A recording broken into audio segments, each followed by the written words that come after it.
It up for the public hearing. Mr. Short.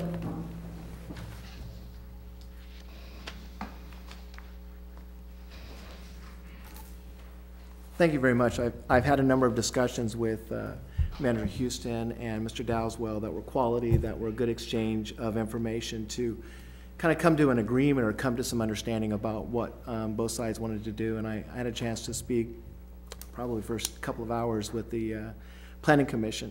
A couple of things, aside from my sign in particular, wanted to address something that I think needs to be put in and dealt with here, since we're here talking about signs: realtor signs. Realtor signs, they're an A-frame or a little thing, typically for an open house or something like that. They're stuck on a public sidewalk. They're stuck at a corner. And I know that the commission said, we really don't want to touch that. But I think since you're here dealing with this, it would not make sense to avoid that and find a way to be able to allow that. I don't know what the answer is to it, but you go down any street on a Saturday or Sunday and there's a dozen, open house signs, and they put them on the sidewalk because most people won't let them put them in their corner grass. So that needs to be included here and addressed so that we don't have a violation that's unintended, and so that we can allow something that's reasonable for that. So I'd like to bring that to the attention. With regard to the mobile sign, there was an investment. I did have a number of communications with city staff about what was acceptable or not acceptable. Essentially, there was no language to talk about mobile signage. So, and I even asked, well, based on this, I can have a mobile sign and it can communicate in different places, be driven, and yes was the answer. So I did have the sign built. I did contract to have that done, and we're here today based on that. What I asked the Planning Commission to do is to consider some limitations to mobile signage, and that was my discussion with Manager Houston and with David Dowswell about that, to limit it to industrial commercial areas, not driving up and down city streets, but maybe in those areas.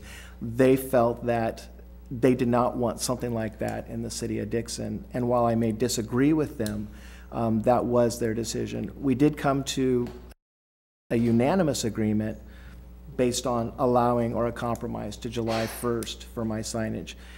With regards to special events, there was quite a bit of discussion about community events which occur on public property, which may not be run by the city of Dixon, but may be run by another organization. Under the law, under Freedom of Information Acts, under all kinds of acts, that event, if it's so approved to have an event, the city is limited on what they can say can be communicated out there at that event. Now you're going to get into discussing and deciding how big the sign is for how much cucumbers are.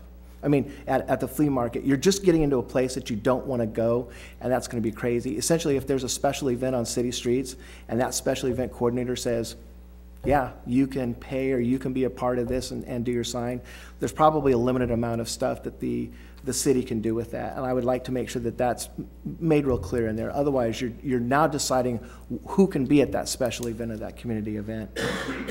With regards to the sign being visible outside the special event, unless you put a corridor around the whole special event, all signs, all activities there would be public in that sense. So we run into some problems with trying to limit what can be seen outside that zone. We did agree that, there's no law against me moving or transporting any kind of a sign from one place to another. And I also recognize, in good faith, I'm not going to play that game of, well, I'm just driving it over to here and I'm just driving it back. So that's not something I would do. I have relocated the sign to a private garage so that it is not visible at times that it shouldn't be. I guess what I'm still asking is whether or not we want to visit this and say, let's allow some mobile signage. Let's limit it. Let's be reasonable. It is a form of advertisement. If you talk to a lot of people, they say, I'll put up with a mobile sign as compared to going to my mailbox, as going to my email box and dealing with the advertising there. It was one of the reasons that I got that, because there's so much limitations on mail, on email, just another form, and it's all over the place. It's throughout Solano County. There's a lot of mobile billboards going throughout Vacaville and Fairfield and Sassoon. So those are the reasons that I moved to that. I think that it's fair and reasonable that they allowed me to be able to extend versus just cutting me short. But I guess what I would ask is, I think that we might be able to come to a reasonable thing to allow some limitations to it and allow it indefinitely, and allow an application process, not unlike what we're doing with the A-frames or other things downtown. So when Burger King comes into town every day at noon along Pitt School and up around First Street through the Walmart area, you let them know, hey, by the way, if you want to come into the town, this is what it's going to be to do that. Call it revenue generation, but also call it controlling what goes on there. So that's about what I have to say about that. If there's any questions about anything, I'd be happy to entertain those. I have a question. What is it you want to do with the realtor signs? You saying we should allow them or not allow them?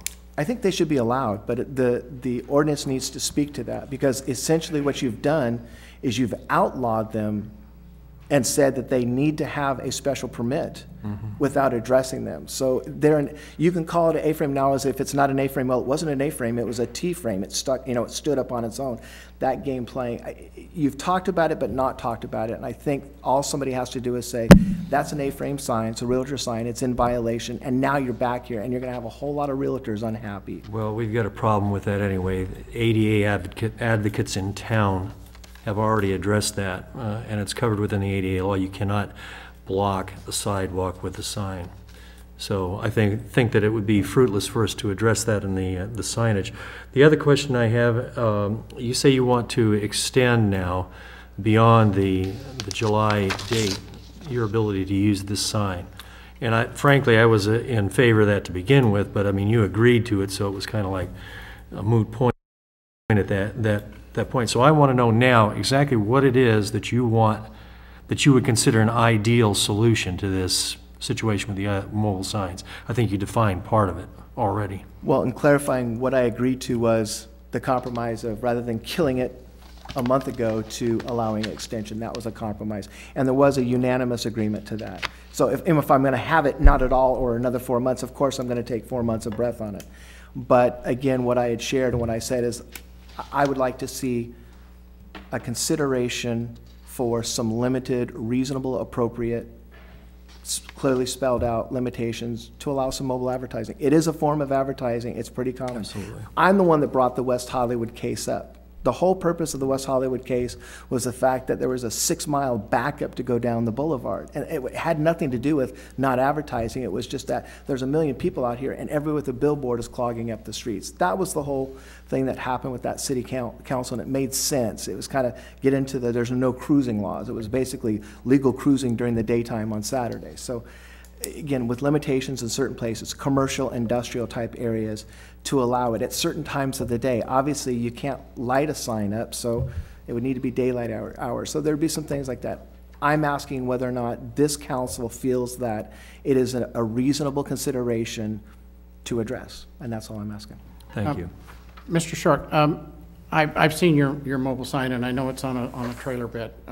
Specifically, what are the dimensions of that of your current mobile sign? The sign itself is 12 feet long by 6 feet high, and it sits on a trailer that's 1.5 feet, 2 feet off the ground. Okay. Thank you. Any other questions of Mr. Short? Okay, thank you.